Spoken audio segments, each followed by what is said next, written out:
kakak, om, tante, opa, oma. Lewat program Live Deep Talk with Pase ini, kita akan belajar tentang Alkitab lebih dalam lagi dan menggunakan bahasa yang lebih santai.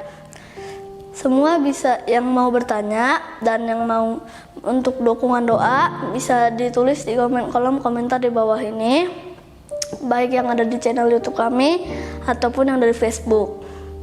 Juga mohon dukungannya dengan mencet like, subscribe, dan tekan tanda loncengnya.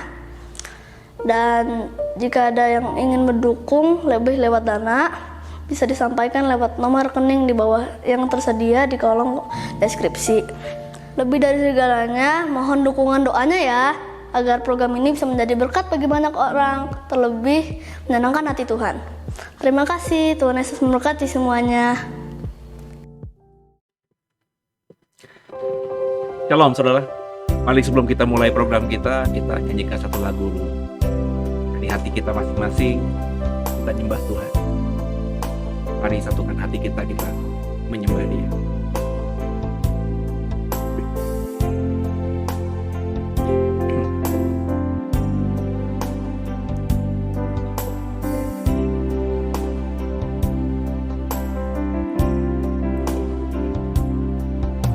Oh Allah yang setia,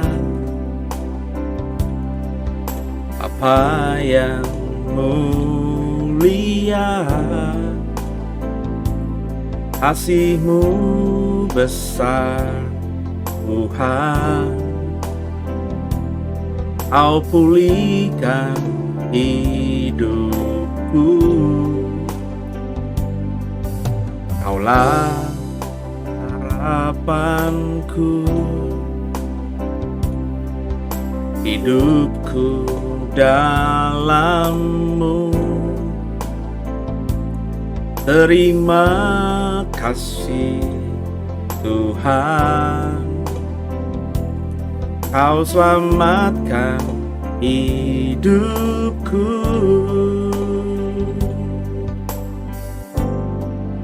Dengan apa kan ku balas segala kebaikan-Mu? Segenap hatiku menyembah-Mu Yesus. Ku bersyukur padamu selamanya. Kembali kita nyanyikan lagu ini sama. Haleluya. Oh Allah yang setia, Bapa yang mulia, kasih-Mu besar Tuhan. Kau pulihkan hidupku. Dengan apa kan ku balas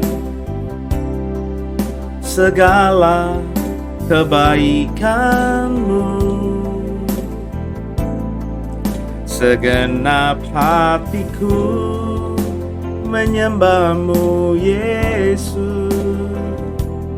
Ku bersyukur padamu. Dengan apa kan ku balas segala kebaikan-Mu? Segenap hatiku menyembah-Mu Yesus. Ku bersyukur padamu selamanya.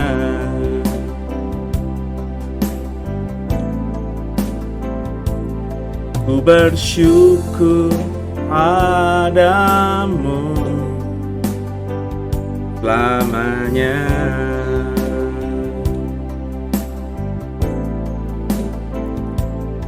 Ku bersyukur padamu selamanya. Haleluya. Saya mengajak kita senantiasa untuk bersyukur senantiasa kepada Tuhan. Dan itulah kita bisa balas segala kebaikan Tuhan atas kita. Haleluya.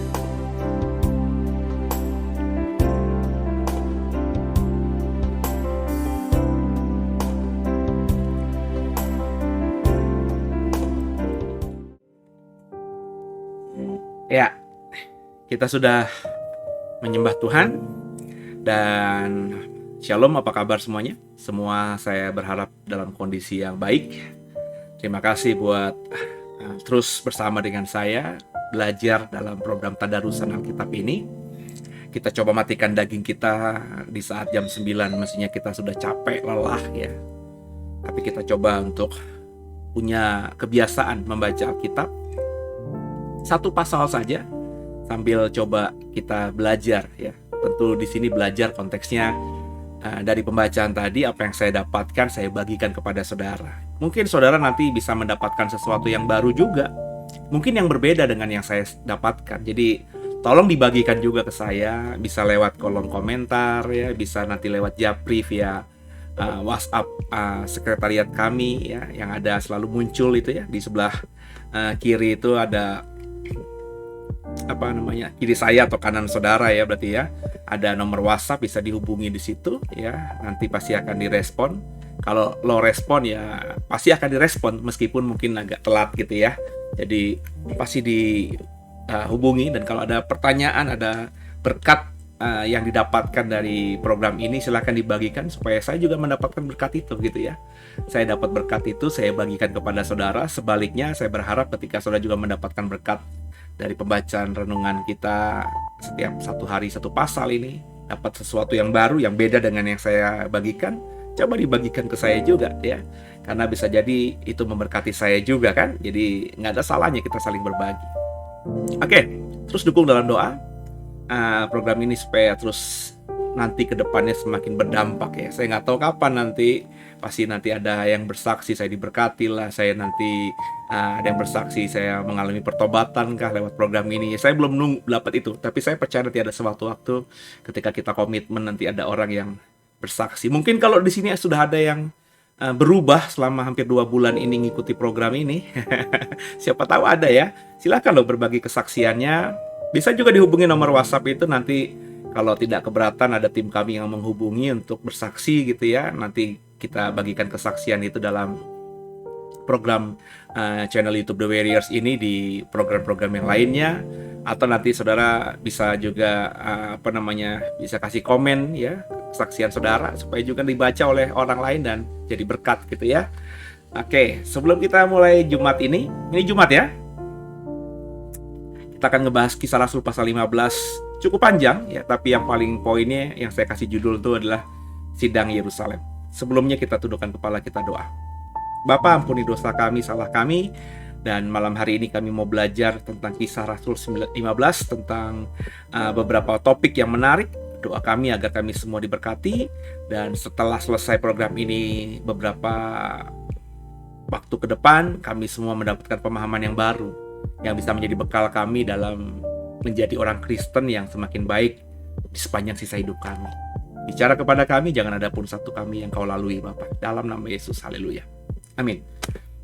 Oke, tidak buang-buang waktu. Terima kasih yang kasih komen, saudara. Shalom semuanya.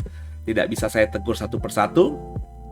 Saya doa semua diberkati. Jangan lupa subscribe, di-share juga ya. Jangan di komen aja, tapi di-sharekan kepada yang lain, kerabat saudara, saudaramu mungkin ya. Siapa tahu mereka juga sebenarnya butuh ini, cuma nggak tahu ya cari di mana. Karena kalau sudah kenal saya mungkin enak, bisa gampang terhubung, tapi kalau nggak kenal kan siapa yang tahu program ini. Jadi tolong dibagikan. Lepas nanti mereka terima apa tidak terima itu lain soal. Yang penting saudara sudah mencoba menjadi berkat lah gitu ya, dengan menjadi pengantara atau kurir gitu ya, sehingga program ini sampai ke tujuannya. Ya, saya pasti berani yakin dari misalnya 100 orang yang co-share, mungkin satu pasti ada yang diberkati dan mungkin bisa bertobat. Dan kalau satu bertobat, sorga bersorak-sorai, upahmu besar di surga. Gitu ya. Jadi jangan cuma sekedar didoakan, tapi saya berharap dibantu di-sharekan, ya, dikasih komen yang kritikan yang membangun supaya program ini ke depannya semakin lebih bagus gitu ya. Atau ada ide lain silahkan dikasih komen ya, atau di WhatsApp tadi ya, supaya sampai masukannya ke tim kami atau ke saya sehingga nanti bisa kita perbaiki di kemudian hari. Kita siapkan Alkitab kita dalam dalam Kisah Rasul pasal 15 ya. Kita coba buka Kisah Rasul 15. Ya, perikop awalnya sidang di Yerusalem ya. Buka Alkitab saudara, kalau ini di layar handphone saudara atau di laptop saudara terlalu kecil ya. Jadi sama-sama. Saya juga ada Alkitab di depan saya nih ya. Jadi bisa bantu saya, atau kalau misalnya nanti saya buka-buka gitu. Karena saya orang jadul gitu ya. Lebih suka membawa Alkitab dalam bentuk buku. Ya. Saya sudah mencobanya. Mungkin beberapa waktu yang lalu saudara pernah melihat saya naik ke mimbar dengan membawa seperti handphone yang gede gitu ya. Tapi saya nggak nyaman dengan itu. Saya siapkan khotbah di situ, saya nggak nyaman. Saya lebih nyaman pakai Alkitab dan juga catatan khotbah saya di kertas gitu ya. Ya itu generasi zaman dulu. Oke. Sama-sama kita buka Yohanes lagi. Kisah Rasul pasal 15 ya. Oke, sidang di Yerusalem. Bersama saya kita baca 3:1 ya. Beberapa orang datang dari Yudea ke Antioquia dan mengajarkan kepada saudara-saudara di situ. Jikalau kamu tidak disunat menurut adat istiadat yang diwariskan oleh Musa, kamu tidak dapat diselamatkan. Tapi Paulus dan Barnabas dengan keras melawan dan membantah pendapat mereka itu. Akhirnya ditetapkan supaya Paulus dan Barnabas serta beberapa orang lain dari jemaat itu pergi kepada rasul-rasul dan penatua-penatua di Yerusalem untuk membicarakan soal itu. Mereka diantarkan oleh jemaat-jemaat sampai keluar kota, lalu mereka berjalan melalui Venesia dan Samaria, dan di tempat-tempat itu mereka menceritakan tentang pertobatan orang-orang yang tidak mengenal Allah. Hal itu sangat menggembirakan hati saudara-saudara di situ.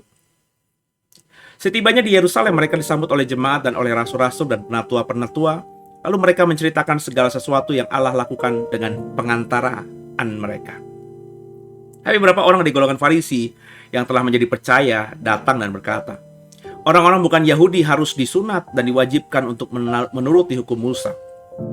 Maka bersidanglah rasul-rasul dan penatua-penatua untuk membicarakan soal itu.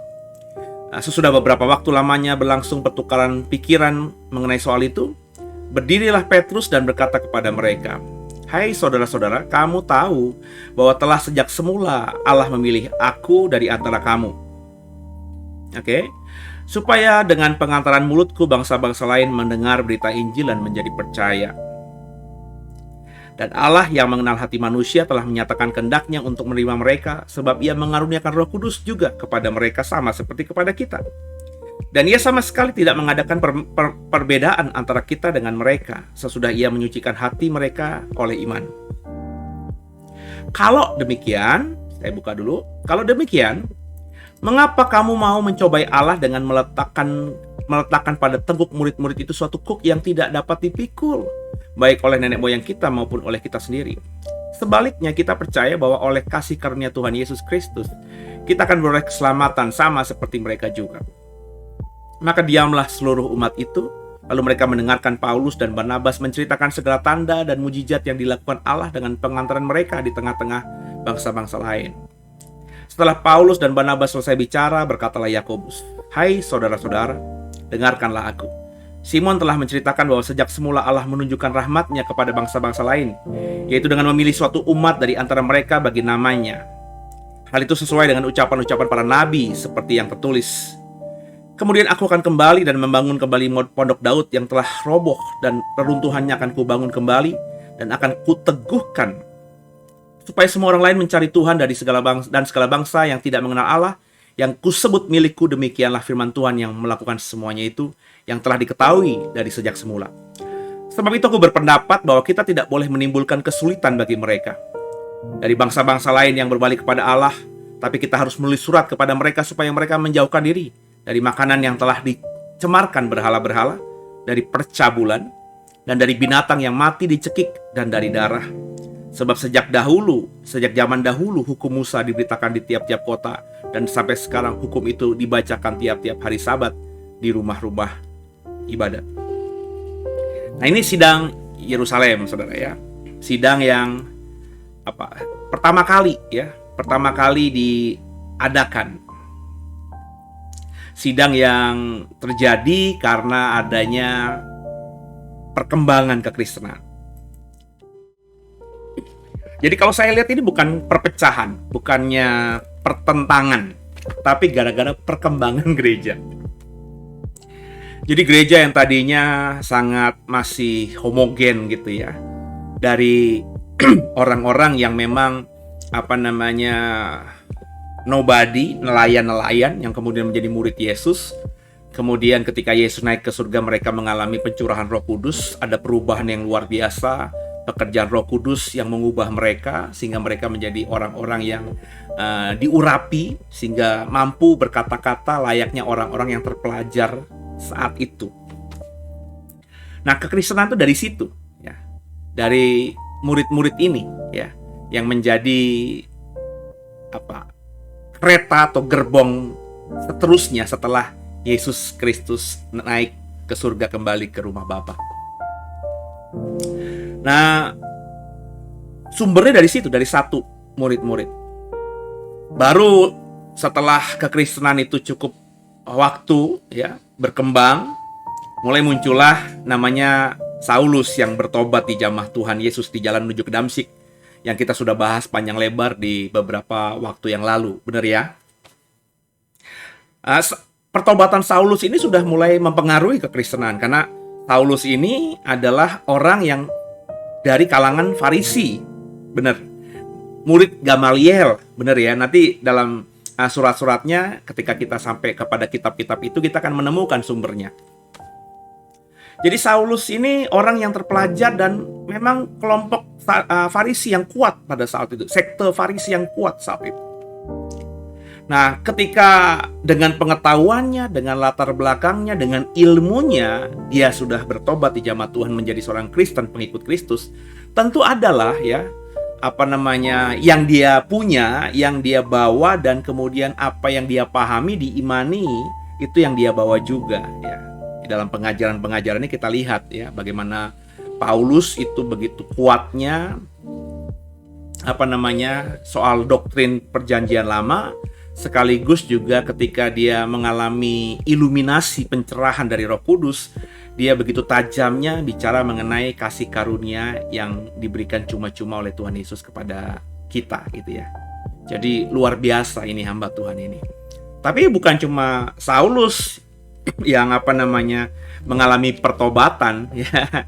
Memang yang dicatat Alkitab cuma Saulus, yang menonjol mungkin cuma Saulus ya, atau Paulus kemudian nantinya.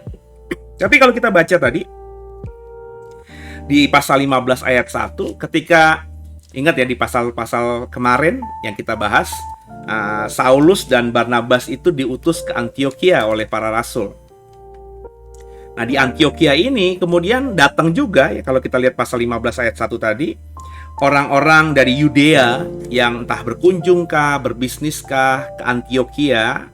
Dan orang-orang dari Yudea ini yang sudah Kristen tentunya, tapi berasal dari kalangan Yahudi kuat ya. Kalau kita nanti melihat lagi di ayat-ayat yang tadi kita baca ya. Saya coba lihat ya di di ayat yang di ayat kelima ya. Coba kita buka saja deh ya ayat yang kelima. Ayat yang kelima tadi kita buka. Bentar, saya coba lihat kembali ke Yohanes 15 ayat kelima. Ya, ini dia nih. Oke. Nah, perhatikan baik-baik nih ayat kelima ya. Tetapi beberapa orang dari golongan Farisi. Nah, jadi yang dari golongan Farisi yang bertobat bukan cuma Saulus, tapi juga ada beberapa orang lainnya ya. Jadi ada orang Farisi yang tadinya mungkin memusuhi Yesus, layaknya Saulus memusuhi Yesus dan memusuhi pengikut-pengikutnya, akhirnya dijamah oleh Roh Kudus, dijamah oleh Tuhan dan menjadi orang yang percaya. Tapi tadi ya, apa yang mereka dapatkan nggak bisa hilang begitu aja gitu saudara ya. Jadi masa lalu itu kan nggak bisa ditipek begitu saudara ya, terus membekas, apalagi kalau itu kita anggap bagus ya. Jadi orang-orang Farisi yang memang dididik dengan agama yang kuat, ya, pengajaran doktrinal yang kuat, ya, itu masih membekas di pikirannya dan di hatinya tentang apa yang mereka imani di masa lalu, meskipun mereka sudah menjadi seorang Kristen. Nah, mereka ini saya yakin bukan dengan niat jahat. Mereka bukan niat ingin menghancurkan kekristenan, tidak. Saya percaya mereka sudah bertobat juga, ya. Sudah menjadi percaya benar gitu ya. Motivasi mereka ya mungkin ingin mengajarkan yang mereka anggap benar gitu ya. Jadi mereka yang dari Yudea ini kemungkinan besar keturunan kelompok Farisi yang datang ke Antiokhia, melihat di situ ada banyak orang Kristen karena kan Saulus dan juga Barnabas sudah cukup beberapa lama di situ. Benar ya? Di Antiokhia. Kita tahu dampak pelayanannya Saulus kan luar biasa. Ketika dia baru bertobat saja di Damsyik saja, dia sudah menjadi orang yang punya banyak murid, Alkitab katakan. Kita sudah bahas itu di Kisah Rasul yang sebelumnya. Kemudian kita ketika membaca juga dia akhirnya ke Yerusalem, sampai murid-murid itu kebingungan untuk menyelamatkan si Saulus ini, sehingga akhirnya Saulus dibawa lari untuk ditaruh di Kaisarea. Ingat ya, beberapa pasal yang sebelumnya di hari-hari yang lalu, ya. Karena memang Saulus ini begitu beraninya, begitu radikalnya, ya, begitu berapi-apinya ketika dia menceritakan tentang iman barunya ini. Jadi karena dengan karakter Saulus seperti ini disertai dengan Barnabas juga. Bapak Ibu ingat Barnabas ini siapa? Barnabas ini kan kita sudah membaca ya. Ini adalah orang yang pertama kali yang menurut Alkitab Kisah Rasul mengorbankan. Ya, dia punya ladang, dia jual, semua hasilnya dia serahkan uangnya kepada di bawah kaki rasul-rasul. Ya, dia menjadi sikapnya dan korbannya ini menjadi preseden sehingga akhirnya orang-orang yang kaya di zaman gereja mula-mula ini juga mengikuti teladannya. Ya, tapi ada juga yang tidak. Contohnya Ananias Safira ya, yang tidak jujur dan akhirnya mati gitu ya. Nah, Barnabas ini orang yang memulai pelayanan dengan berkorban ya. Ketika dia percaya, dia berkorban, korbannya total bahkan ya. Dan sejak saat itulah dia dipakai Tuhan luar biasa ya. Bahkan kalau nanti kita membaca terus ya, Barnabas ini disebut juga rasul ya oleh Kisah Para Rasul ini ya. Dia juga orang yang ketika Saulus dari Damsyik datang ke Yerusalem untuk menemui murid-murid, dalam hal ini juga rasul-rasul, yang menolong Saulus. Karena ketika Saulus datang, murid-murid di Yerusalem kan ketakutan. Jangan-jangan ini ngadalin kita doang, pura-pura jadi murid tapi kita dibantai nanti gitu ya. Termasuk rasul-rasul juga ya. Tapi Barnabas ini yang menjadi alat sehingga akhirnya Saulus bisa blend, bisa menyatu dalam komunitas Kristen mula-mula di Yerusalem dan juga bergabung dengan kelompok pelayanan dari rasul-rasul. Jadi Barnabas ini bagi saya meskipun suratnya tidak bisa kita temukan dalam kitab Injil dan juga Perjanjian Baru, tapi ini orang yang luar biasa, orang yang dahsyat sekali ya. Dan mereka berdua ini pelayanan sudah cukup lama di Antiokhia ya.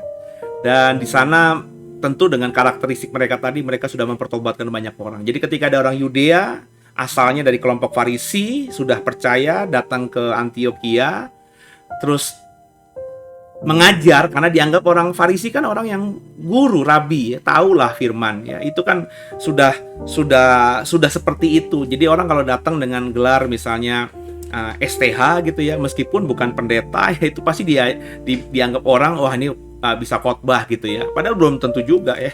Saya punya banyak teman STH yang nggak bisa khotbah juga saudara ya.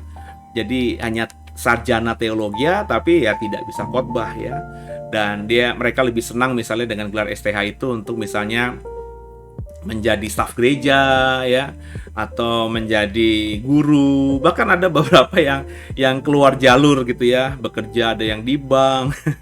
Ya nggak tahu saya ya kenapa bisa belok begitu ya, tapi belum tentu yang sarjana teologi itu bisa khotbah meskipun teorinya punya gitu. Tapi orang dengan gelar STH itu dicap pasti bisa khotbah gitu. Sama ya, ketika orang dari Yudea ini kemungkinan besar orang Farisi menurut ayat 5 ini ya, ketika datang ke Antiokhia maka mereka diberikan kesempatan untuk mengajar, dan mereka mengajarkan, bagi saya mengajarkan hal yang tulus ya, hal yang benar ya, karena pemahaman mereka kan begitu.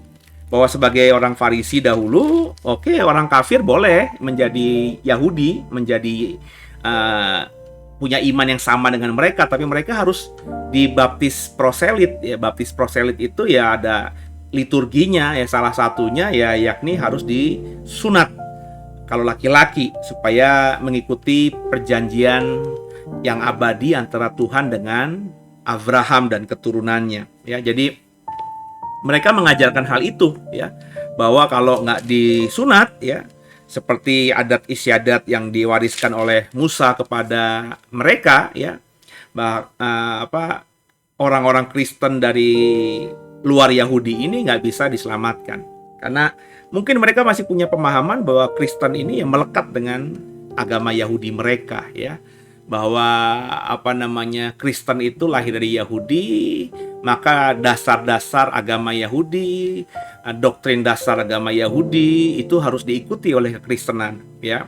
Kenapa? Ya, karena tadi ya, Yesus itu sampai matinya ya orang Yahudi, ya, dikubur dengan adat istiadat Yahudi, dan murid-murid rasul-rasul dalam hal ini juga orang Yahudi, ya. Punya adat Yahudi juga dalam banyak hal, ya, dari cara pakaian mereka, dialek mereka, cara doa mereka itu kan sangat Yahudi sekali. Jadi mereka berpikir ya seperti itu. Saya tidak melihat, kalau saya membaca ayat ini tidak melihat indikasi mereka sengaja ingin menghancurkan kekristenan di Antiokhia. Tidak, mereka tulus sebenarnya, ya, dengan pemahaman mereka tulus mengajarkan hal itu karena itu yang mereka imani, ya. Tapi Paulus dan Barnabas kan tidak seperti itu. Paulus memang meskipun orang Farisi juga, tapi dia lebih open mind gitu, ya, bahwa percaya Yesus itu tidak harus disunat, tidak harus jadi Yahudi dulu, ya. Kasih karunia itu diberikan kepada semua orang, ya. Yesus sudah memakukan itu semua di atas kayu salib, maka segala kutuk dari, maafkan saya, segala kutuk hukum Taurat itu sudah ditanggung Yesus di atas kayu salib, ya. Segala aturan-aturan yang tidak yang hanya menjadi gambaran saja itu sudah dipakukan, tetelestai kata Yesus di atas kayu salib. Kurang lebih begitulah, ya, pengajaran Paulus. Karena kalau kita membaca surat-suratnya, nanti kita akan bahas kan, ya, surat-suratnya Paulus ini, ya, kita tahu bahwa Paulus ini orang yang memang mengajarkan bahwa Yesus mati buat siapa saja, ya. Kalau percaya pada darah Yesus maka akan diselamatkan tanpa harus menjadi orang Yahudi dulu, tanpa harus disunat dulu. Nah, ini pengajaran ini akhirnya berbenturan dengan tidak disengaja, ya, bukan direncanakan, ya, tapi akhirnya tadi ada gesekan, ya. Tentu ada gimmick-gimmick lah, ya. Ada pengikutnya Paulus dan Barnabas yang akhirnya tidak suka. Biasalah followers tuh kan begitu. Orang yang ribut-ribut tuh kan yang di bawah, yang di atasnya mungkin cengar-cengir doang gitu, tapi yang di bawahnya yang bikin panas gitu, ya. Begitu juga pengikut-pengikut orang Farisi yang sudah bertobat ini, ya, yang dipengaruhi oleh mereka. Iya, kita kan orang Yahudi gitu, ya. Kita sudah dari dulu kan diajarkan ajaran kita bahwa kalau ada orang kafir mau jadi Yahudi ya harus disunat dulu sebagai tergabungnya menjadi orang-orang yang bisa mewarisi perjanjian Abraham dengan Tuhan gitu, ya. Nah, ini yang diperdebatkan sampai akhirnya tidak menemukan kesimpulan dan keputusan di Antiokhia itu. Sehingga akhirnya kalau kita baca tadi, ya, murid-murid di Antiokhia akhirnya mengirimkan si Barnabas, Paulus, dan beberapa orang lain untuk pergi ke Yerusalem menemui rasul-rasul di situ. Nah, sampai di sana mereka ceritakan masalahnya, ya. Tapi rupanya di Yerusalem juga komunitas Kristen yang membernya dari keluarga besar Farisi sebelumnya itu juga sudah cukup besar. Makanya muncul di ayat 5 tadi, di Antiokhia ada, di Yerusalem pun ya semakin banyak karena pusatnya kan di Yerusalem. Jadi kekristenan itu sudah heterogen. Mungkin ada juga orang Saduki yang bertobat, cuman tidak dicatat aja di sini, ya. Orang Farisi ada yang bertobat, ya. Dan mungkin ada orang-orang dari Herodias, dari pengikut Herodes gitu, ya. Herodian namanya. Itu yang juga bertobat seperti layaknya murid Yesus, ada yang dari orang Zelot gitu, ya. Sekte Zelot. Jadi kekristenan sudah luar biasa bisa menjangkau lah orang-orang Yahudi dari beberapa lapisan dan kelompok gitu, ya. Nah, orang-orang Yahudi dari sekte Farisi yang sudah bertobat ini juga punya pemahaman yang sama. Dan saya melihat itu tidak salah karena mereka memang punya pemahaman seperti itu ya. Diajarkan sejak kecil begitu dan tidak melihat ada perbedaan signifikan antara Kristen dan juga Yahudi, kecuali misalnya Yesus itu adalah Tuhan dan Juru Selamat gitu ya. Tapi Yesus pun kan mengutip perjanjian lama, jadi mereka berpikir ini ada hubungannya antara PL, kitab suci mereka, dengan apa yang diajarkan Yesus dan murid-murid, dalam hal ini rasul-rasul. Ada kesinambungan, maka mempertahankan adat istiadat Yahudi yang diwariskan Musa kepada mereka, bagi mereka itu masuk akal, itu lumrah ya, itu hal yang wajib gitu ya, kurang lebih begitu. Nah, bertikailah gitu ya, bukan bertikai, berdebatlah ya. Sidang di Yerusalem, ini sidang yang pertama Bapak Ibu, sebelum Kisah 15 kita nggak pernah melihat ada sidang kan ya. Jadi ketika besar itu pasti ada perbedaan pendapat. Kalau cuma 1-2 orang ya beda pendapatnya masih cengenges aja. Tapi kalau sudah belasan orang, ada berapa belas kepala, ada beberapa belas ide gitu ya, itu mulai ada gesekan-gesekan ya. Biasakan begitu ya. Ketika awalnya masih baru ya diem, ketika merasa sudah punya pengaruh ya mulai berani bersuara ya. Hal yang tadinya aib bagi dia karena ngerasa sudah punya pengaruh ya, mulai berani untuk bersuara. Itu kan wajar ya, di mana saja wajar ya. Saya sudah melewati banyak hal soal itu ya.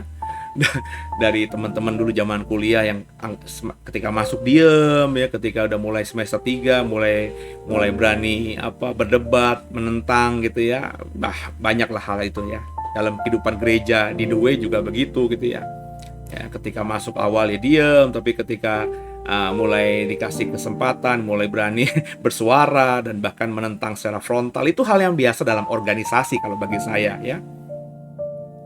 Tapi tentu bukan semuanya dengan niat jahat ya. Saya yakin tidak ya. Mungkin dengan pikirannya mereka, hatinya mereka yang mereka anggap benar, itu yang mereka suarakan. Tapi belum tentu yang tidak jahat itu adalah benar, kan begitu. Mereka mungkin tidak berniat jahat.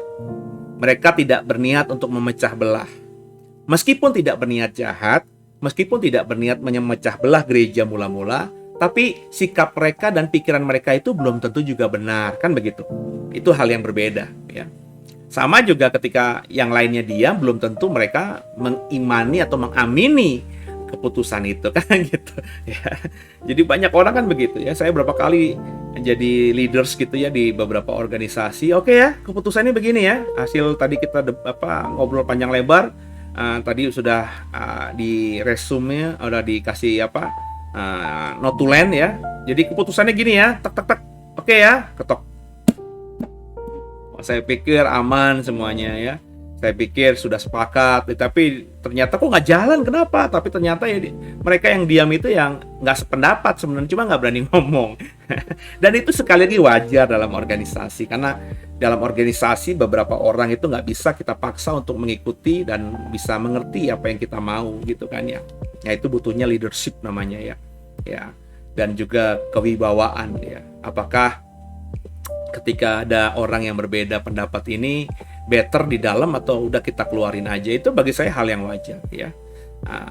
Better terus di dalam tim kita atau kita keluarkan dari tim kita ya. Ada plus minusnya tentunya, ada pertimbangannya. Kalau orang yang tidak efisien, tidak cocok dengan kita ya, terus kita paksa terus karena nggak enak gitu ya, karena utang budi gitu ya, karena apalah banyak alasan ada dalam tim kita, itu bisa menjadi penyakit saudara ya. Tim jadi nggak bisa solid gitu ya, karena ada selalu hal-hal yang bisa mengkamirkan apa yang sudah sebenarnya kita mau putuskan gitu ya. Jadi mentah lagi ya. Belum lama ini saya sharing sama rekan hamba Tuhan di mana dia punya gereja, membangun gereja. Terus gereja itu ada, dia bukan perintisan, dia yang merintis, tapi gereja itu sudah ada sponsornya lah begitu ya, yang memulai dari awal, korban segala-galanya, dan bukan pendeta, dan teman saya atau rekan saya ini pendeta, dan akhirnya dijadikan gembala di tempat itu ya. pasti ada masalah nih.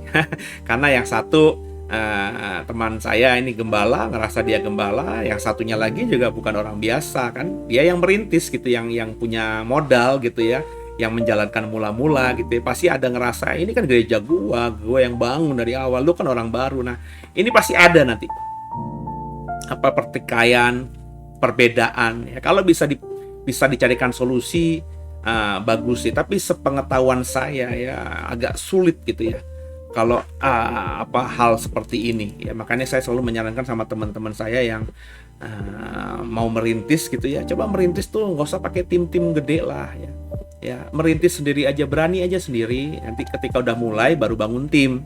Jadi jangan belum merintis sudah bangun tim ya. Kalau belum merintis baru ide nih, baru ide ya, yuk kita merintis yuk, terus kita kumpulin teman-teman kita ya, kita mulai bersama-sama gitu ya. Itu sepanjang pemahaman saya ya, mungkin ada yang beda ya, mungkin ada yang tidak tercover oleh saya, tapi sepanjang yang saya kenal, yang saya amati, yang bisa saya lihat ya, itu kalau memulainya bersama-sama itu mungkin bisa besar, tapi nggak bisa lama, pasti ada perpecahan nantinya ya, karena merasa yang satu nanti ya ini jadi payah gua, yang satu bilang ini gua. Ketika masih kecil sih masih bisa kompak, tapi kalau ketika udah gede itu sulit Bapak Ibu ya. Itu natur manusia tuh gitu. Ketika kecil yang ngerasa nggak ada interestnya lah, kecil kok ini semuanya, nggak ada apa-apanya. Tapi ketika menjadi besar ya, ketika orang yang menjadi jemaatnya semakin banyak, ketika maafkan saya gereja sudah mengelola persembahan dengan nominal yang sangat besar, wah itu udah menjadi ya isu yang menarik untuk diperebutkan gitu ya. Dan ini terjadi di mana-mana ya. Saya bisa sebutkan banyak ya nggak banyak lah ya, tapi hampir seluruh jari tangan saya bisa sebutkan kasus-kasus yang besar yang bisa saya lihat selama 16 tahun 17 tahun ini saya jadi pendeta ya. Kalau melayani Tuhan udah lebih dari itu, tapi jadi pendeta sekitar 16 tahun 17 tahun ini. Jadi saya selalu nyarankan teman-teman sendiri aja. Kalau udah mulai nih baru bangun tim. Jadi orang nggak bisa bilang saya ikut perintisan dari awal ya, saya yang biayai, nggak bisa ya. Kita orang lihatnya kita yang di awal gitu ya. Dan sebenarnya itu juga yang terjadi pada The Way di awal gitu ya. Jadi ada orang yang ikut saya ya, datang ke saya nggak ngajak ya, jadi datang ke saya, Pak saya bisa bantu nggak, ketika mereka dengar saya mau merintis gitu ya. Saya seneng aja kan ya, orang mau dibantu kan nothing tulus aja gitu kan. Tapi ngerasa di awal sudah bersama-sama dengan saya, cerita keluarnya ya ada yang bilang ini mereka lah apalah gitu ya, menjadi tidak bagus dalam organisasi awal ya. Dan akhirnya ketika saya sebagai gembala mengambil keputusan tentang sesuatu yang tidak berhubungan dengan mereka, tapi keputusan yang saya anggap baik untuk gereja, keterbukaan dalam keuangan gitu ya, mereka tidak terima gitu ya, merasa dilangkahi dan lain sebagainya, dan akhirnya ya tadi mengundurkan diri ya. Saya saat itu memang berdoa sama Tuhan, ini belum ada beberapa bulan tapi kok begini ya. Saya ngerasa kayaknya kok jadi saya yang diatur gitu ya, saya yang diarahkan gitu loh. Saya kan pergumulannya kan saya sama Tuhan ini ya, saya ngerasa saya yang disuruh Tuhan. Dan mereka join, bukan saya ngajak, tapi mereka yang datang gitu ya.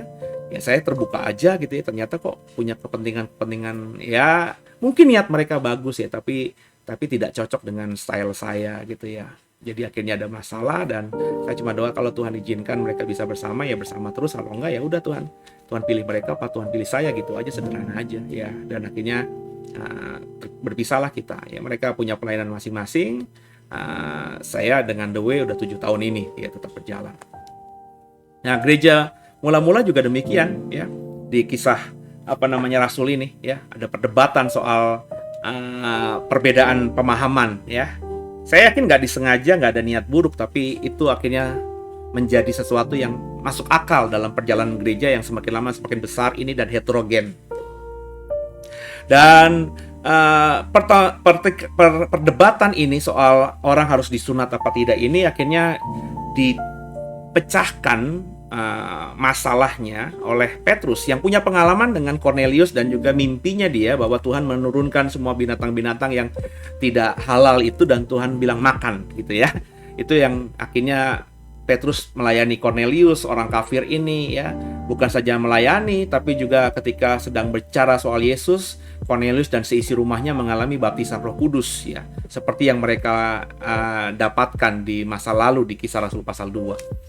Akhirnya Petrus itu memang punya pengalaman dan juga terbuka pikirannya bahwa Tuhan ini atau Injil ini atau kebenaran ini atau iman baru mereka ini itu Tuhan izinkan untuk disampaikan kepada semua bangsa, begitu.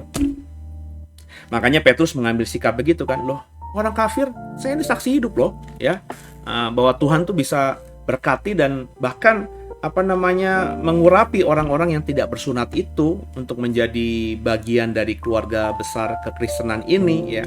Dan karena memang dia punya wibawa lah ya, Petrus ini kan memang dikenal sebagai pemimpin para murid ya, orang yang dituakan. Dan dalam kisah 1 sampai kisah ke-14 ini kan pelayanan dia luar biasa, bombastis lah gitu ya. Petrus di dalam ayat-ayat yang kita baca kemarin pernah membangkitkan Dorcas atau Tabita di kota Yope gitu kan ya, dan dia banyak melakukan mujizat juga ya, pemimpin yang dihormati juga. Jadi ketika dia bersuara ya akhirnya semuanya mendengarkan, cuma belum ada kesimpulan ya. Yang Petrus baru ngomongin menurut saya begini gitu ya. Nah, kalau kita membaca nih ya, kita buka ayatnya lagi. Kita lihat di ayat yang ke-12 ya, kayak ini dia. Ya. Kalimatnya menarik nih. Maka diamlah seluruh umat itu. Kenapa mereka diam? Setelah Petrus ngomong di ayat-ayat sebelumnya ini, ya. Jadi ketika Petrus ngomong semuanya diam. Yang tadinya ribut, harus disunat enggak. Petrus ngomong, habis Petrus ngomong semuanya diem. Ini wibawa luar biasa yang dimiliki Petrus itu, ya. Kemudian setelah mereka diam, mereka kasih kesempatan Paulus dan Barnabas untuk menceritakan segala tanda dan mujizat yang dilakukan Allah dalam pelayanan mereka di Antiokhia. Antiokhia ini wilayah yang cukup jauh dari Palestina, Bapak Ibu, dari Yerusalem ya. Nanti mungkin minggu depan ya kita akan coba membuat peta roadmap ya perjalanan misinya si Paulus dan Barnabas. Dan juga nanti Paulus sendiri, kemudian juga kita bisa melihat nanti dalam program itu di mana letak Antiokhia ini. Jadi di tengah bangsa-bangsa lain, bukan bangsa Yahudi, Tuhan berkarya ya dengan memberikan mereka kuasa mujizat untuk melakukan hal-hal yang heran, tanda-tanda yang luar biasa kepada mereka orang-orang yang kafir ini, sehingga akhirnya kekristenan begitu cepat dan berkembangnya. Nah, setelah Petrus ngasih ngomong ya, semuanya diam. Kesempatan diberikan kepada Paulus dan Barnabas akhirnya semakin meneguhkan bahwa Petrus berkata Tuhan memberikan kesempatan, bahkan memberikan anugerah kepada bangsa lain juga mengalami hal yang sama. Dalam contoh Cornelius itu, seperti mereka, baptisan Roh Kudus dicurahkan juga bagi bangsa kafir. Paulus dan Barnabas juga demikian. Loh iya loh, kami melayani bangsa lain yang di Antiokhia. Orang-orang dari suku-suku lain, bangsa-bangsa lain yang tidak kenal Allah, mereka banyak bertobat jadi Kristen di sana. Nah, mereka tidak disunat, ya mendukunglah ya apa yang disampaikan oleh Petrus tadi. Dan akhirnya kita tahu, kemudian ayat 13 diperhatikan ya. Setelah Paulus dan Barnabas selesai bicara, berkatalah Yakobus. Yakobus yang siapa nih?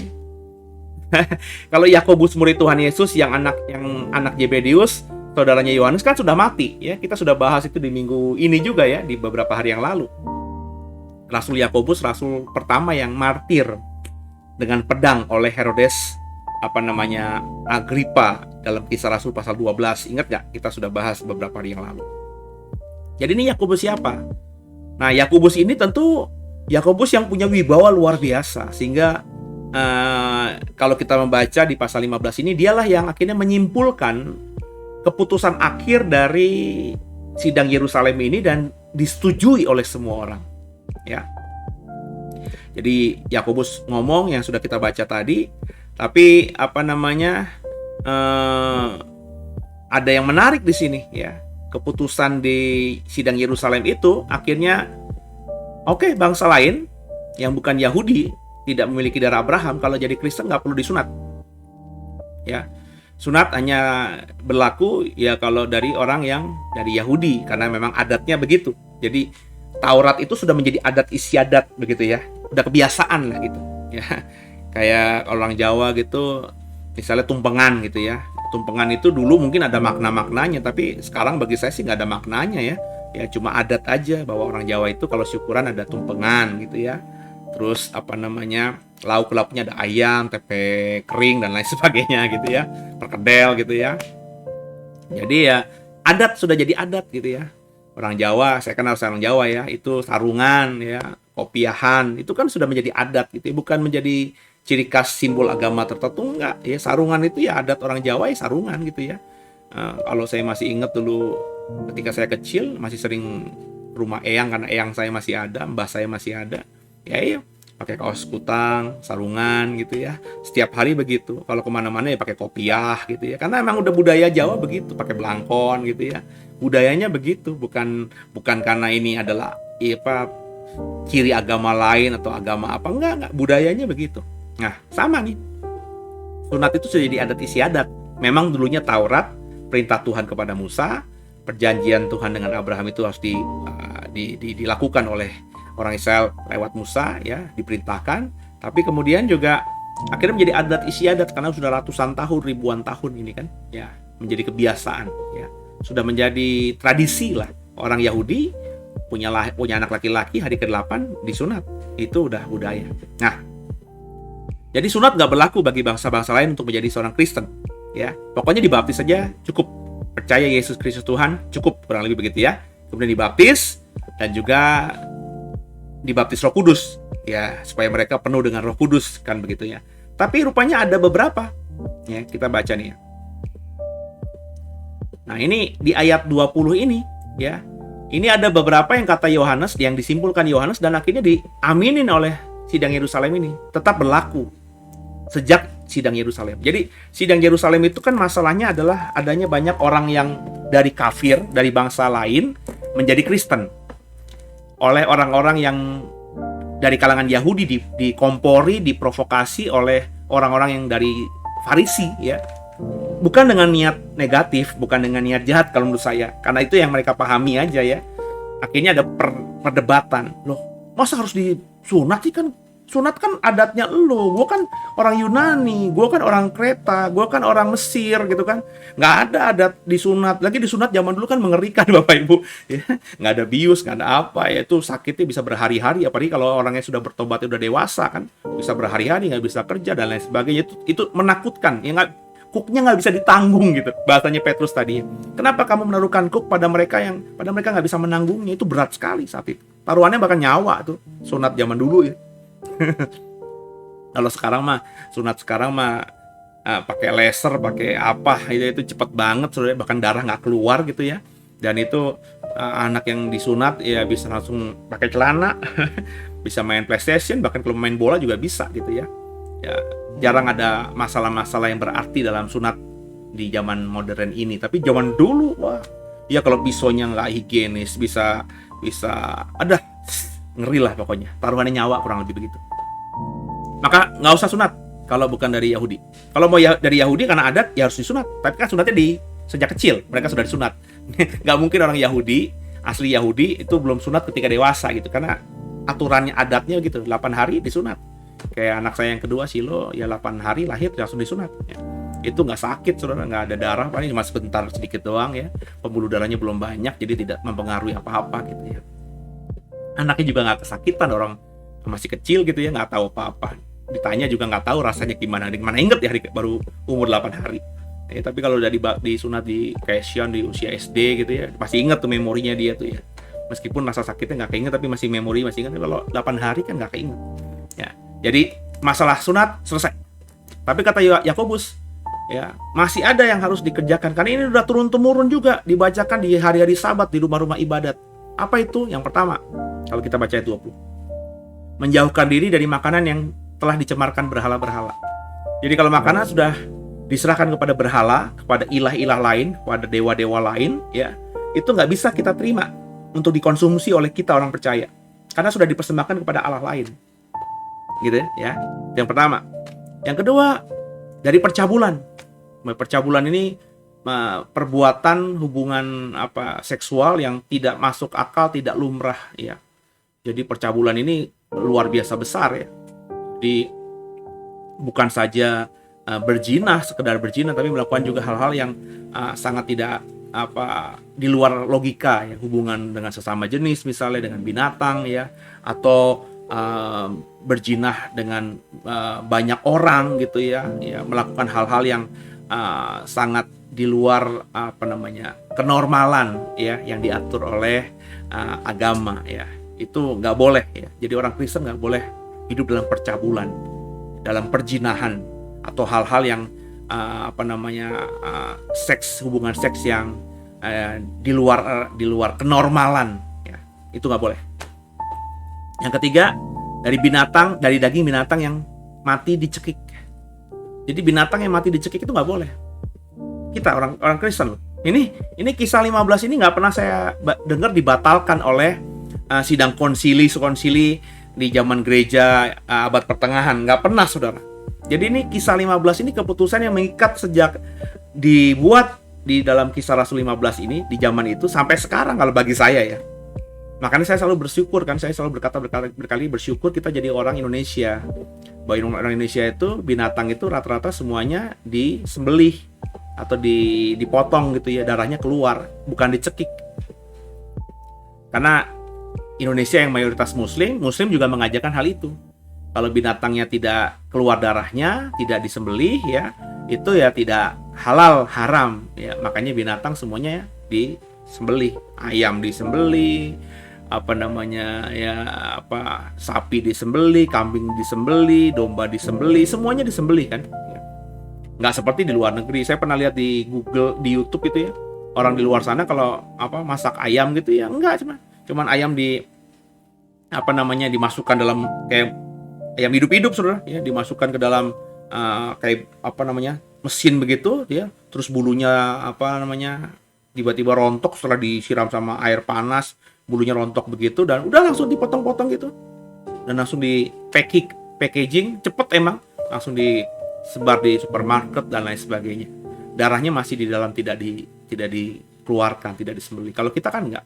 Bapak Ibu beli ayam dimanapun di Indonesia, baik yang dijual di supermarket maupun di pasar tradisional, pasti kalau beli ayam utuh ya lehernya tuh udah kebelek gitu ya, berarti kan disembelih, darahnya tercurah, nggak mati dicekik ya. Jadi itu yang saya kerjakan juga. Saya kalau makan bukan makan ya, saya nggak suka soalnya. Saya zaman dulu tuh teman-teman tuh kalau ada yang saya sih nggak suka ya, tapi ada orang suka makan daging RW ya, daging anjing itu.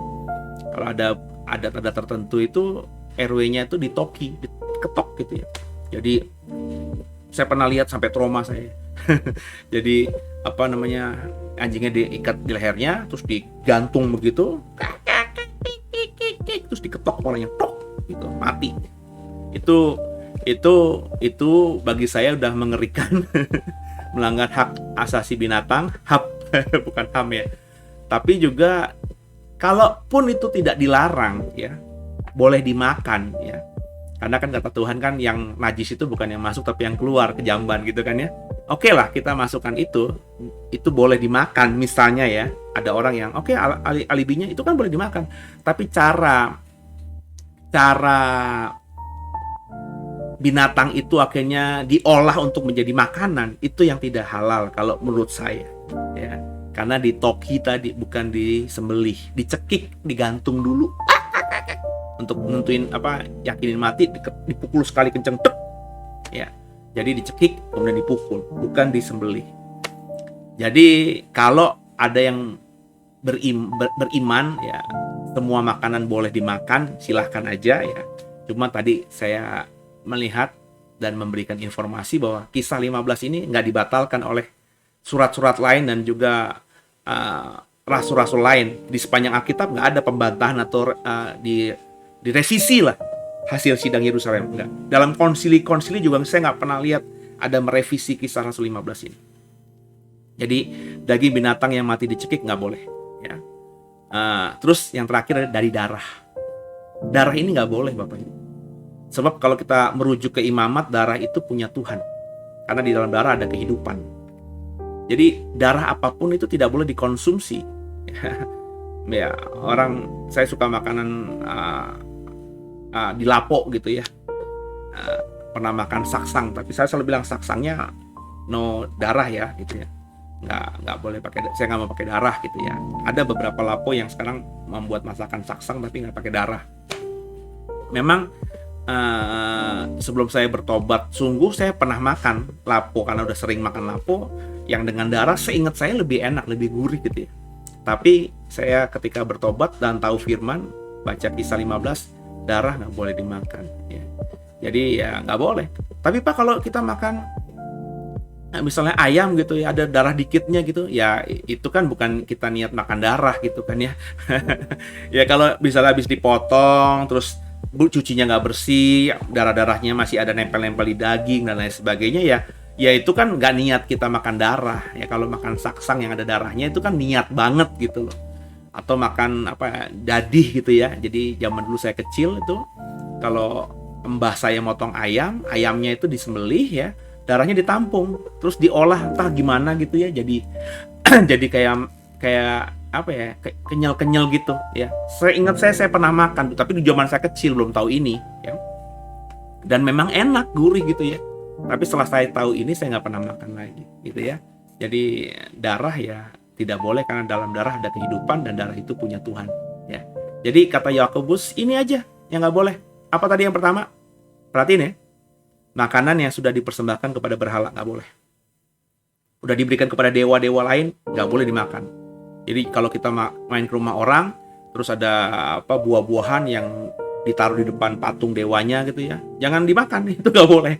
Itu sudah diserahkan sama dewa-dewa asing ya, nggak boleh kita makan. Apapun itu, seenak apapun itu dan selapar apapun itu. Oke, itu yang pertama. Yang kedua, nggak boleh hidup dalam percabulan, percinahan. Nggak boleh.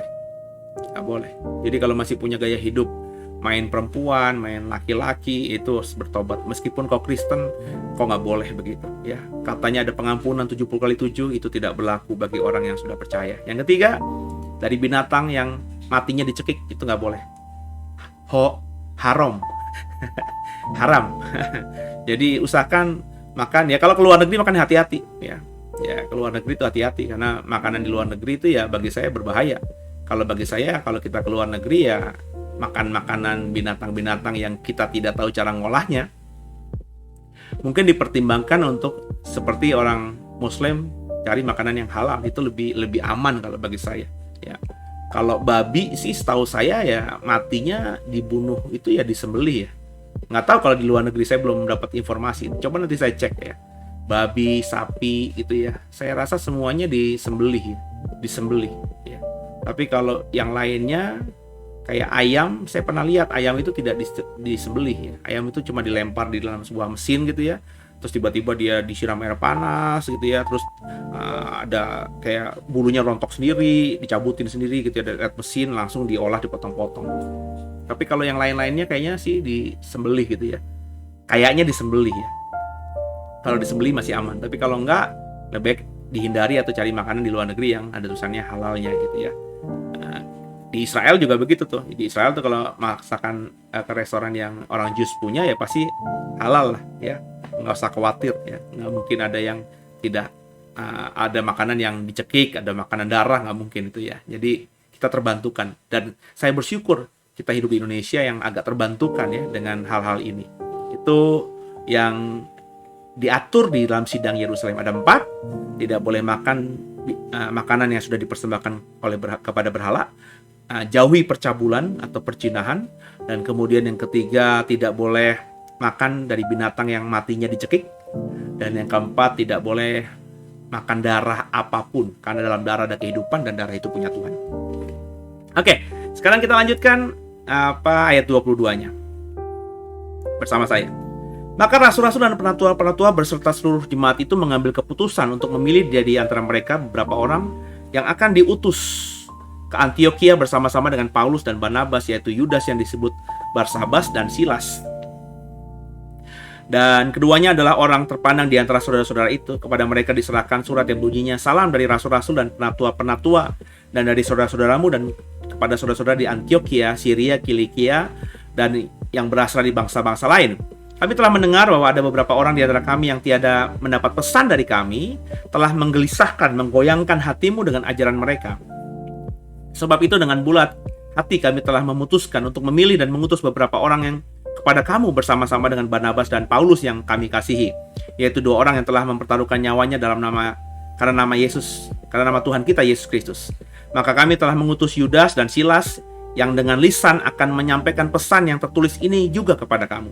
Sebab adalah keputusan Roh Kudus dan keputusan kami, supaya kepada kamu jangan ditanggungkan lebih banyak beban daripada yang perlu ini. Kamu harus menjauhkan diri dari makanan yang dipersembahkan kepada berhala, dari darah, dari daging binatang dicekik, dan dari percabulan. Kembali diulangi. Jadi itu yang disampaikan oleh Paulus, Barnabas, dan juga utusan rasul-rasul, yakni orang yang objektif, Barsabas dan Silas, atau Yudas dan Silas. Barsabas itu nama lainnya Yudas, ya. Keempat keputusan tadi disampaikan kepada jemaat Kristen di Antioquia dan sekitarnya yang berasal dari bangsa lain, bukan bangsa Yahudi, yang lahir tidak ada adat untuk disunat, ya. Kamu nggak apa-apa, nggak usah disunat, ya. Kristen itu anugerah, tapi 4 ini tidak boleh, kata ayat yang ke-20 9, ya. Jikalau kamu memelihara diri dari hal-hal ini, kamu berbuat baik, sekianlah, selamat, gitu katanya, ya. Setelah berpamitan, Yudas dan Silas berangkat ke Antioquia. Di situ mereka memanggil seluruh jemaat berkumpul, lalu menyerahkan surat itu kepada mereka. Setelah membaca surat itu, jemaat bersuka cita karena isinya yang menghiburkan. Yudas dan Silas yang adalah juga nabi, ada nabi, ya. Nabi berarti Yudas dan Silas ini punya karunia bernubuat, ya.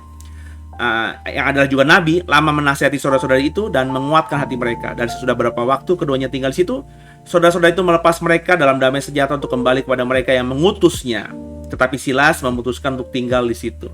Jadi Yudas atau Barsabas dan Silas yang sudah membacakan keputusan rasul-rasul, 4 hal tadi, sunat nggak perlu, terus tetap melayani karena punya karunia nubuat, menghibur, menguatkan, menasehati, ya. Habis sementara waktu mereka tinggal di situ, mereka berpamitan. Barsabas dan Yudas kembali ke Yerusalem kepada rasul-rasul yang mengutus mereka, tapi Silas, Alkitab katakan, tetap tinggal di Antioquia. Berarti Silas tinggal di Antioquia bersama orang Kristen yang kebanyakan dari bangsa-bangsa lain, bukan bangsa Yahudi, dan juga dengan Paulus dan juga dengan Barnabas, gitu ya. Ayat 35 kita baca. Paulus dan Barnabas tinggal beberapa lama di Antioquia. Mereka bersama-sama dengan banyak orang lain mengajar dan memberitakan firman Tuhan. Tapi beberapa waktu kemudian berkatalah Paulus kepada Barnabas, baiklah kita kembali kepada saudara-saudara kita di setiap kota di mana kita telah memberitakan firman Tuhan untuk melihat bagaimana keadaan mereka. Barnabas ingin membawa juga Yohanes yang disebut Markus. Tapi Paulus dengan tegas berkata bahwa tidak baik membawa serta orang yang telah meninggalkan mereka di Pamfilia dan tidak turut bekerja bersama-sama dengan mereka. Hal itu menimbulkan perselisihan yang tajam sehingga mereka berpisah dan Barnabas membawa Markus juga sertanya berlayar ke Siprus. Tapi Paulus memilih Silas dan sesudah diserahkan oleh saudara-saudara itu kepada kasih karunia Tuhan, berangkatlah ia mengelilingi Syria, Kilikia sambil meneguhkan jemaat-jemaat di situ. Nah, dalam perjalanan misinya, ya, Barnabas dan Paulus ini ke Antioquia, kita sudah membahas, mengikuti bahwa mereka membawa Markus. Markus ini kemudian tidak dijelaskan, ya, tapi mundur dalam pelayanan di tengah pelayanan mereka ini. Nah, kemudian ketika dalam konteks kisah 15 ini, Paulus itu berniat dan Barnabas berniat juga untuk kembali mengunjungi kota-kota yang sudah mereka kunjungi sebelumnya, sebelum mereka menetap di Antioquia, untuk meneguhkanlah, untuk melihatlah perkembangan kekristenan iman mereka bagaimana. Dan dalam konteks ini Barnabas ingin membawa kembali Markus. Tapi Paulus bilang nggak bisa lah, ya. Markus itu kan sudah ninggalin kita, ngapain dibawa lagi? Apalagi dia nggak bekerja bersama kita sekarang ini, ngapain dibawa orang ini, gitu ya. Nah, perdebatan keras terjadi. Kenapa? Ya, kalau kita sudah belajar, Barnabas ini ternyata paman dari Markus. Markus ini yang disebut Yohanes itu punya ibu Maria, rupanya saudara dari Barnabas, saudara. Ya, jadi Barnabas itu ya sayanglah sama Markus karena keponakannya, ada hubungan darah gitu ya. Jadi ketika Markus ditolak oleh Paulus, Barnabas tidak bisa terima. Paulus juga tetap keras hari itu ya, sama-sama keras. Itu hal yang manusiawi lagi ya. Tapi saya percaya meskipun ada pertikaian, sepertinya perpecahan, tapi ini kehendak Tuhan, karena dengan hal ini pelayanannya semakin luar biasa, ya nggak sih? Nanti kita baca Kisah Rasul setelahnya ya. Akhirnya Paulus mengunjungi kota-kota yang sebelumnya mereka kunjungi bersama dengan Barnabas, mempertobatkan banyak orang di kota-kota itu, ingin meneguhkan iman mereka dengan membawa si Silas yang sudah memutuskan tinggal di Antioquia. Jadi tim pelayanan Paulus bukan lagi Barnabas tapi Silas, sedangkan Barnabas kembali ke kota aslinya yakni Siprus dengan membawa Markus. Ngapain di sana? Pulang kampung, marah, ngambek? Enggak, melayani di sana. Ya, membuat gereja di sana. Mempertobatkan banyak orang di sana. Pelayanan misi juga di sana. Jadi ketika pecah, malah yang tadinya cuma satu tim, akhirnya punya dua tim. Yang tadinya hanya mengunjungi satu tempat, bisa menjadi dua tempat, dan akhirnya kekristenan semakin tersebar kemana-mana. Kalau ini dibaca, kadang-kadang perpecahan itu memang ada maksud tersembunyi Tuhan. Ya nggak sih? Ya entahlah ya, Tuhan tuh skenarionya gimana, tapi saya selalu mensyukuri kalau memang ada perpecahan ya. Dulu saya berada di gereja besar, di mana selain gembala saya ada pendeta lain yang punya nama besar juga, satu kompak, tapi tiba-tiba berpisah, berbeda pendapat dan berpisah gitu ya. Nah, awalnya saya juga bingung kenapa berpisah, bukannya mereka kalau kompak ini malah solid gitu ya. Ya tapi setelah sekarang saya mengamati ya enggak ya. Gereja saya yang lama itu dengan gembalanya terus melayani luar biasa, dan pendeta yang besar ini juga punya gereja sekarang yang luar biasa juga dampak pelayanannya ya. Semakin efektif kalau bagi saya. Itu juga terjadi pada saya juga ketika akhirnya saya berpisah dengan gereja lama saya tidak berpikir yang negatif. Bagi saya ini adalah rencana Tuhan. Dan meskipun the way baru seperti ini, tapi saya yakin ya, ini luar biasa juga ya. Sebab dalam perjalanan the way ada beberapa orang yang tidak kenal saya dan tidak kenal dari gereja itu ya, gereja lama saya ini, yang bertobat lewat pelayanan the way gitu ya, lewat YouTube. Ada beberapa orang yang bahkan bersaksi tidak kenal Tuhan atau jadi orang Kristen yang marah sama Tuhan, tidak beragama selama ini, akhirnya bertobat lewat khotbah-khotbah yang diupload di channel YouTube ini. Jadi perselisihan, perbedaan pendapat, bahkan perpecahan itu kadang-kadang Tuhan pakai untuk rencananya yang ajaib itu. Ya, itu aja dari saya hari ini ya. Kita ngobrol tadi soal sidang di Yerusalem dan dampak pelayanannya setelahnya, terutama kekristenan di Antioquia dan kota-kota sekitarnya, di mana diputuskan dalam Kisah 15 orang dari bangsa lain kalau mau jadi Kristen nggak harus jadi Yahudi, nggak harus disunat, tapi harus terus melakukan hukum yang diajarkan oleh Musa. Yakni apa? Orang Kristen nih, kita kan bangsa kafir, tidak bersunat. Kalau Bapak Ibu atau Bapak di sini disunat, ya mungkin setelah menjadi Kristen ya karena alasan kesehatan mungkin ya. Tapi bukan karena harus mewajibkan itu. Kristen tidak mewajibkan sunat ya. Jadi silakan terima kasih karunia Tuhan dengan mengucap iman Yesus Kristus Tuhan, terima pertobatan dengan responnya, tandanya dibaptis gitu ya. Selesai jadi Kristen ya. Tapi kata Kisah 15 tadi ya, orang Kristen selanjutnya harus menjaga 4 hal ini. Yang pertama, jauhi binatang makanan yang sudah dipersembahkan kepada berhala, jauhi percabulan, perzinahan. Yang ketiga, tidak mengkonsumsi binatang yang matinya dicekik, dan kemudian juga tidak mengkonsumsi apapun yang dari darah. 4 hal ini keputusan yang mengikat kalau bagi saya sampai sekarang. Kalau Bapak Ibu ada yang masih makan darah, suka makan binatang yang tidak disembelih alias dicekik juga dimakan, masih terikat dengan percabulan, bahkan sering makan juga menganggap remeh makanan yang sudah dipersembahkan kepada dewa-dewa lain, Allah lain, Bapak Ibu harus jadi Kristen yang bertobat hari ini. Kalau kau terus kerjakan itu, kau tidak melakukan firman Tuhan. Karena Kisah 15 ini adalah firman Tuhan lewat perantaran rasul-rasul dengan hikmat dan Roh Kudus-Nya yang memutuskan hal ini. 4 hal ini harus kita pegang. Kalau kemarin masih melakukan, bertobat dan tidak ulangi lagi. Saksang itu enak pakai darah, Pak. Oh iya, tapi darah itu tidak boleh dikonsumsi. Pak, tapi ya kan kadang-kadang kita kalau jalan ke kelenteng itu ada buah-buahan itu, ya daripada nggak dimakan kan kita makan, boleh Pak. Saya nggak punya uang. Lebih baik puasa kalau saya. Mati kelaparan sekalipun ya, daripada harus melanggar firman Tuhan. Gitu kan? Kalau saya loh ya. Jadi coba dikerjakan itu, dan saya yakin ketika kita taat sama Tuhan, Tuhan buka jalan nanti memberkati kita dengan cara Tuhan yang ajaib. Oke, gitu aja. Sudah hampir 1,5 jam kita ngobrol. Terima kasih bagi semua yang sudah join bersama di Jumat malam ini. Terima kasih yang sudah kasih komentar. Tuhan Yesus memberkati semuanya. Dan kita tutup dengan doa. Makasih Bapak buat malam hari ini. Kami sudah belajar kebenaran firman Tuhan lewat eksposisi, tadarusan, kisah Rasul pasal 15 dengan pendekatan sidang dari Yerusalem ini. Tuhan doa agar semuanya diberkati Tuhan. Dan kami mau tidur malam hari ini. Berkati agar weekend kami diberkati Tuhan. Kami boleh sehat. Minggu boleh beribadah entah onsite maupun on live streaming. Kami berkati semuanya Tuhan, termasuk pelayanan The Warriors ini, agar lewat pelayanan ini nama Tuhan semakin dikenal, dipermuliakan, dan banyak orang bertobat. Doa agar pelayanan ini yang kami buat ini semakin berdampak luar biasa. Tuhan, sucikan, kuduskan. Ampuni salah dosa kami semuanya. Di malam hari ini Tuhan, sebelum kami tidur tutup mata, kami serahkan tubuh jiwa roh kami hanya kepada Yesus Kristus yang empunya kami, Tuhan dan Juru Selamat kami yang hidup. Haleluya. Amin. Selamat malam semuanya. God bless you.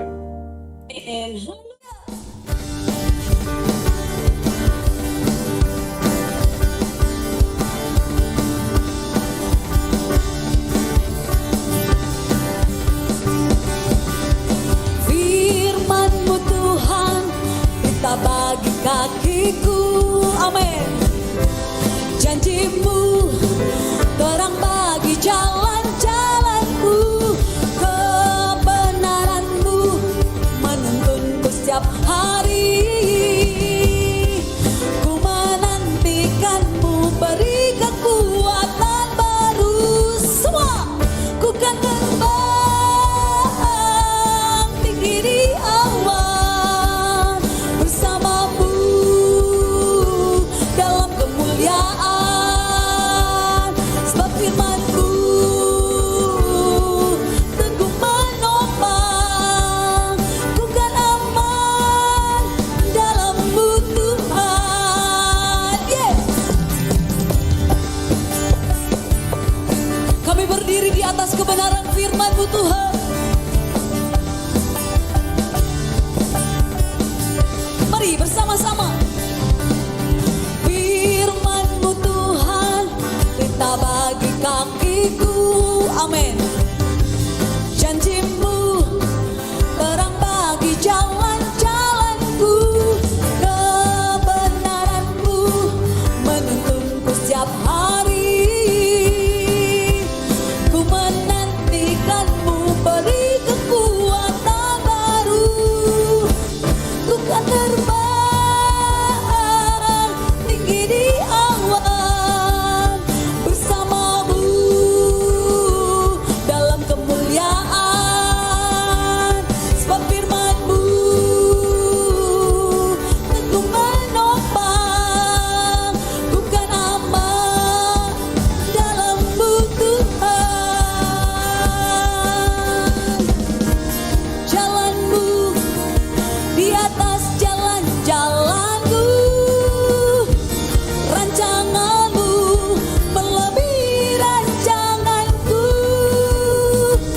Firman-Mu sungguh telah membebaskanku, berjalan lebih tinggi, berjalan bersama